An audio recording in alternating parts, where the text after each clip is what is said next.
এই আপনাদের গ্রামে মানুষ মারা গেলে কবর খোঁড়ে কি করে না? করে। জীবনে দেখেছেন কোন স্কুলে হেডমাস্টার কারুর মায়ের কবর খুঁজছে? দেখেছেন? গ্রামের এলাকার কোটিপতি লোক কারুর বাপের কবর খুঁড়ছে বর্ষাকালে পানিতে ভিজে ভিজে, দেখেছেন?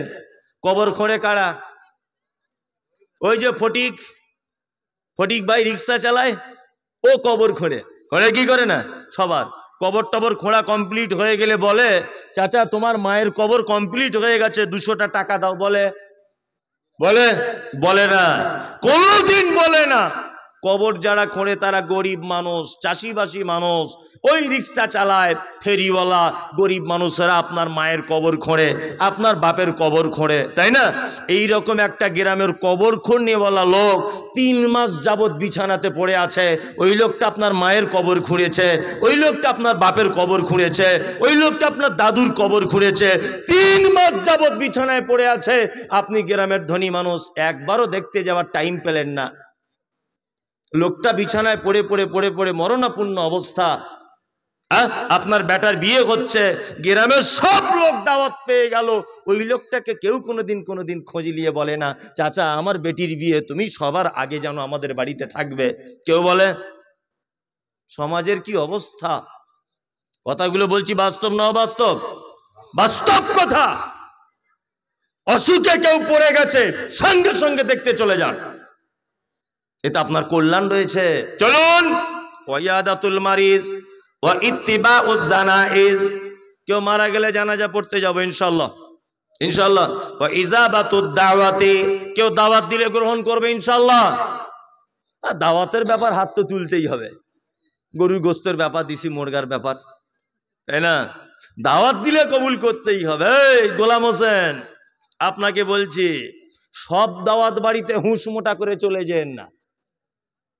কি বললাম বুঝলেন? আমাদের বাজারে বর্তমানে শায়েখরা সবাই জানেন, কিছু কিছু দাওয়াত হচ্ছে যেগুলো একেবারেই অবৈধ দাওয়াত। সেই দাওয়াত বাড়িতেও কিন্তু আমরা মুসলিমরা গিয়ে নাক ডুবিয়ে খেয়ে চলে আসছি না?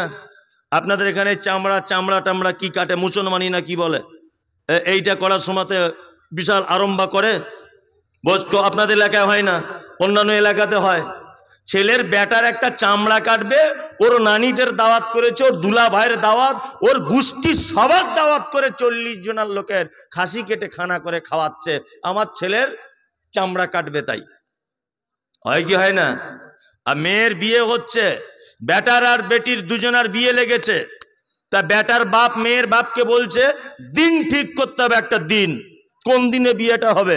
আপনাদের দিন ঠিক করার নাম কি? কি বলে? দিন ধরা। দিন ধরাতে লোকজন যায়? কতজন যায়? 10-12 জন যায়, 2-3 জন যায়, তাই না? অনেক জায়গাতে 20-30 জন যায়। কি বললাম বুঝলেন? অনেক জায়গাতে সবে বরাতে আপনাকে কেউ দাওয়াত করেছে, হালুয়া করেছে, আত্মীয় স্বজন, কি করবেন? সবে বরাতের দিন ওই 15ই শাবানে হালুয়া করেছে, আপনাকে কেউ দাওয়াত করেছে, কি করবেন? না, হালুয়া খাওয়া যাবে, তবে সবে বরাত করা যাবে না। এরকম ফতোয়া দিচ্ছে, গিয়ে দিচ্ছে না। যে শুনুন, একটা কথা বলি, সেটা হচ্ছে এই, কিছু কিছু দাওয়াত বাড়িতে রয়েছে, বিবাহ শাদীতে বিশাল করে গান বাজনা চলছে কি চলছে না? অনেক জায়গাতে ডিজে বাজছে না? এইরকম কোন দাওয়াত বাড়িতে যদি আপনাকে দাওয়াত করা হয়, তাহলে কি আপনি যাবেন না? আপনাদের এখানে বেটা বেটির বিয়েতে টাকা পয়সা নেওয়া দেওয়া হয়? আমি ভাবছিলাম হয়তো আমাদের ওদিকে হয়, আপনাদের এখানেও হয়। ও তাহলে টাকা নেয়? ওরে বাবারে, এই বড় বড় দাড়ি হাজি সাহেব টাটকা হজ করে এসেছে, একদম টাটকা হজ করে এসেছে, বেটার বহু দেখতে গেছে, তা বেটার বহুটাও থেকে পছন্দ হয়ে গেছে, তা বেটির বাপকে বলছে, তাহলে আপনি কবে যাবেন আমার বেটাকে দেখতে? তা বলছে আমি যাব, আপনি বলুন। বলছে না, আপনার পছন্দ মতো আপনি বলুন,